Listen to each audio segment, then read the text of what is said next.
In setting the record straight, we will analyze the statement that Floyd Mayweather Jr., unlike other great fighters, retired from the sport of boxing, then returned to the sport, so that he could not be trusted. That whenever he says he's retired from boxing, it doesn't mean he's done. And so a lot of people expect him to actually return to the sport of boxing for the 50th fight. Here are the facts of the situation. Floyd Mayweather Jr. faced Ricky Hatton December 8th, 2007. He would retire from the sport of boxing but return September 19th, 2009 to face Juan Manuel Marquez. He would then continue to face other great fighters like Shane Mosley in 2010, Victor Ortiz in 2011, Miguel Cotto in 2012, Robert Guerrero in 2013, Alvarez in 2013, Maidana twice in 2014, Manny Pacquiao, and then end his career facing Andre Berto. After facing Andre Berto, Floyd Mayweather said that he has retired from boxing, and a lot of people do not believe him. Again, based on the fact that they said he is the only great fighter to announce his retirement and then return to the sport of boxing. So I decided to look into that. We're looking at the 80 best fighters of the last 80 years by the Ring magazine in their annual 2002 Volume 2 issue.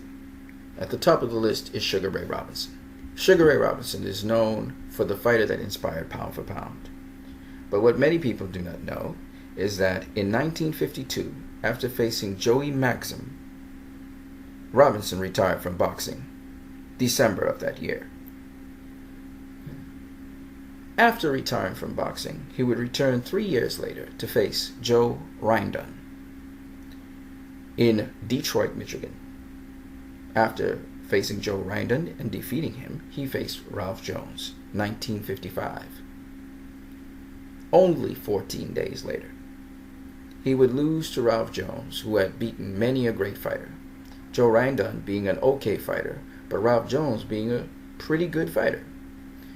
He would go on to face in a stream of wins, including Rocky Castellini, and then defeat the world champion at middleweight, Bobo Olsen, to regain the middleweight title. Let's look at another great fighter. We have Henry Armstrong, and then we have Muhammad Ali.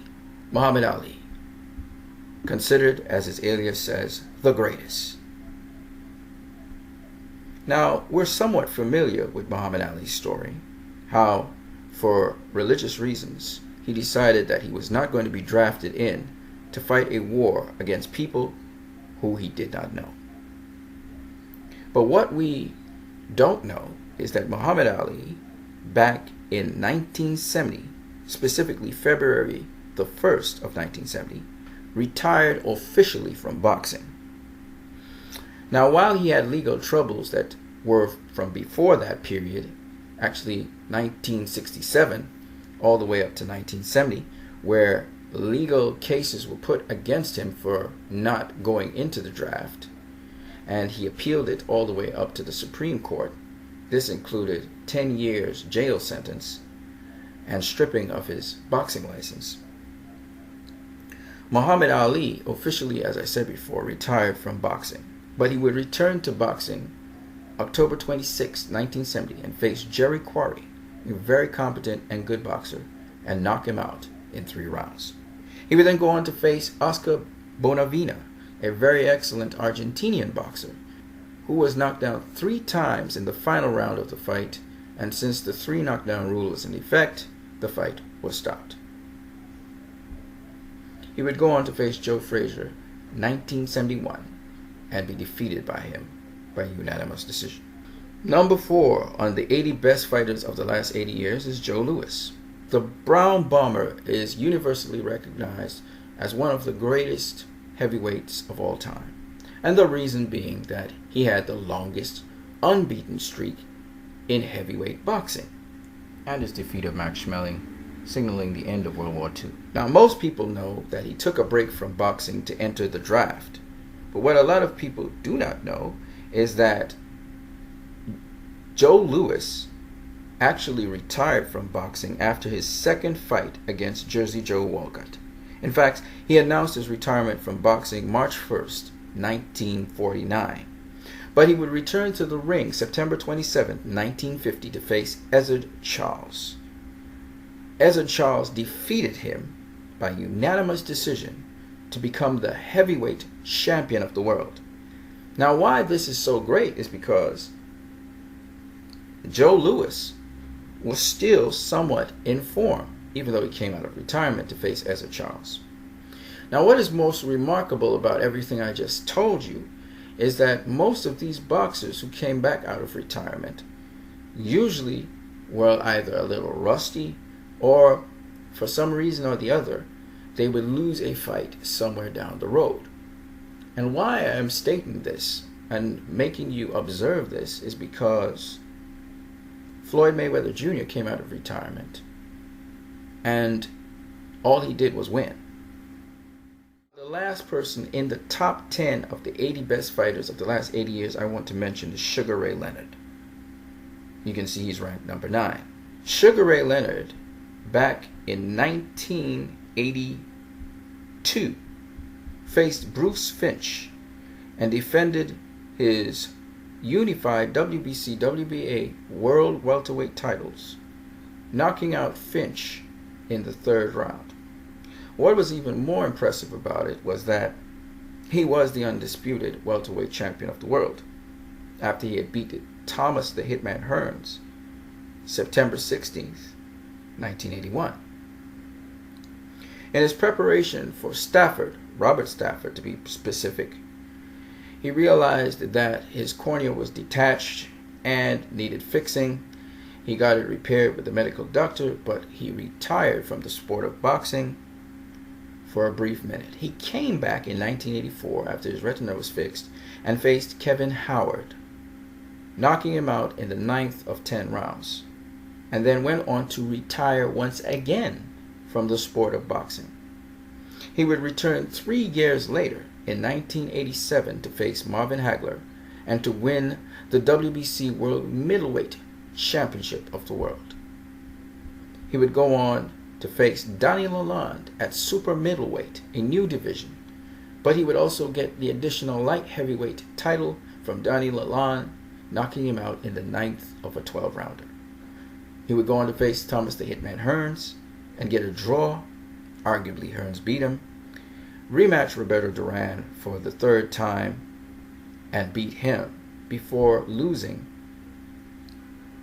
2 years later to Terry Norris by unanimous decision at super welterweight.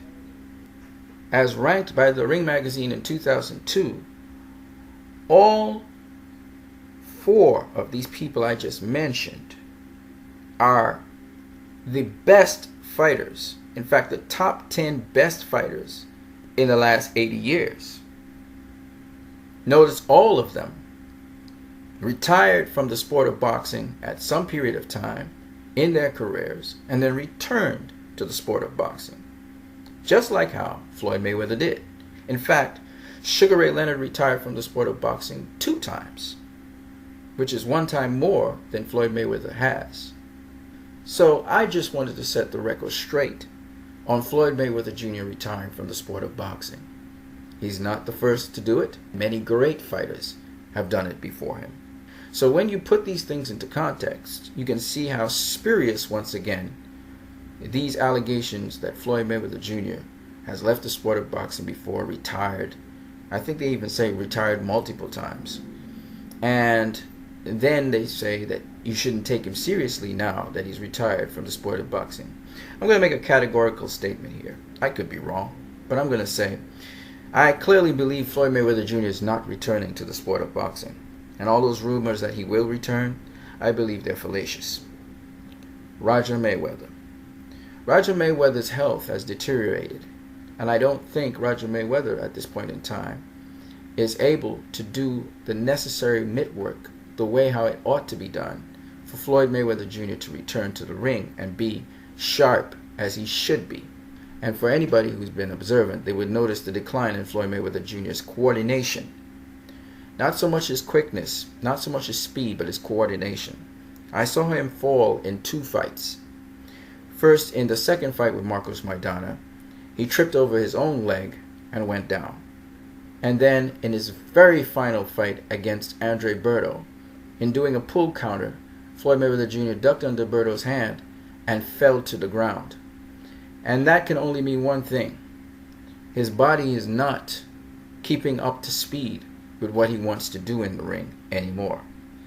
And no matter how much he trains, no matter how much he tries to stay in shape, his body cannot keep up with what he wants to do anymore. And that's a telltale sign that you need to hang him up.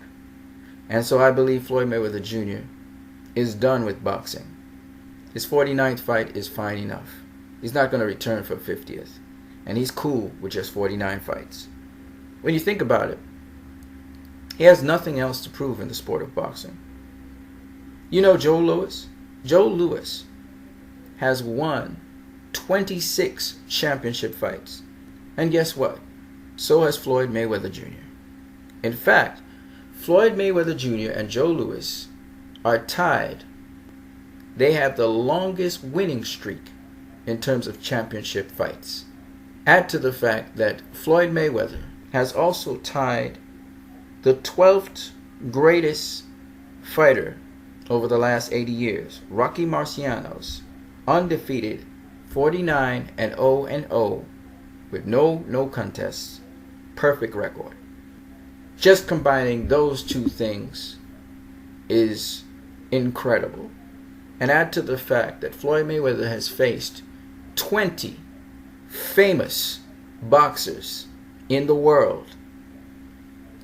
And that's a combination that no one in the history of boxing has done.